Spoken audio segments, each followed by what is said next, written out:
Guess who is back on your screen? It's your friendly neighborhood reporter Adebimpe, always bringing you good vibes and stories that made the news recently.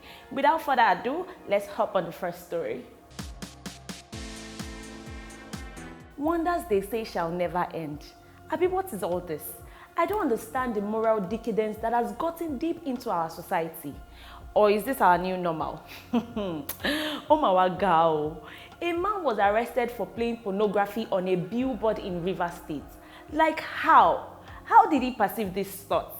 The LED board is situated around Garrison.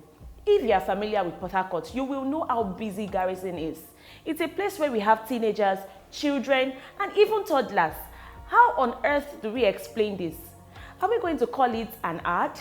Or a mistake? Or he probably wanted to see it on a bigger screen? Well, the police have arrested the man for gaining unlawful access to the billboard and also streaming X-rated materials on it, although it was swiftly shut off after pedestrians lodged complaints. Meanwhile, the owners of the billboard in a statement have vowed that the culprits will be prosecuted to the full extent of the law. My wonderful viewers, what do you think about this act? Please share your thoughts below. Ladies and gentlemen, did you hear how an ex-governor withdrew 800 million naira from the 2 billion naira ecological fund? Hey, witnesses from the Economic and Financial Crime Commission (EFCC) in the ongoing money laundering trial against former Niger State Governor Muazu Babangida Aliyu and two others have narrated how the defendants withdrew 800 million naira with 80 checks from the 2 billion naira ecological fund. Aliyu, Tanko Beji, and Umar Nasco have been prosecuted for diversion of about 800 million naira from the ecological fund. Muhammad Abubakar and Isaac Gado, both employees of a new generation bank, narrated how 80 checks drawn in the name of Saidu Unam was cashed and the proceeds delivered to Umar Nasco, who was the chief of staff to the then governor of Niger.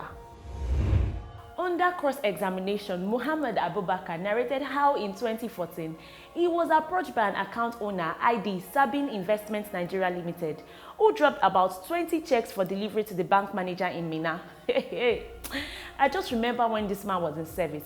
He called himself People's Servant. Dear EFCC, we already know about this case. Please, let us see it till the end. Now, moving on to the next story. A Kenyan High Court has declared being a housewife as a full-time job that attracts some form of payment. So, the judge, Teresa Methika, made the declaration while presiding over a matrimonial property dispute involving a divorced woman who wanted their family home sold and the proceeds split equally between her and her ex-husband. The judge stated that housewives should not regard themselves as jobless, adding that it is unjust for courts to rule that housewives contribute nothing to the family financial progress. She insisted that housewives offer full-time services at home and should not regard themselves as jobless because they provide services in the home that would otherwise be outsourced and paid for. She didn't stop there. The judge went on to say that it is unjust to rely solely on visible income and the mindset that one must contribute money into the marriage in order to find value. She further said, and I quote, "Raising children is a full-time job that families pay a person to do, cooking and cleaning as well. Hence, for a woman in employment who has to balance childbearing and raising, this contribution must be considered." The judge also urged her colleagues to take into account the 9 months of pregnancy when presiding over matrimonial cases. She believes that carrying a pregnancy is the same as working, noting that some couples have recently resorted to hiring surrogate mothers to bear their children for them.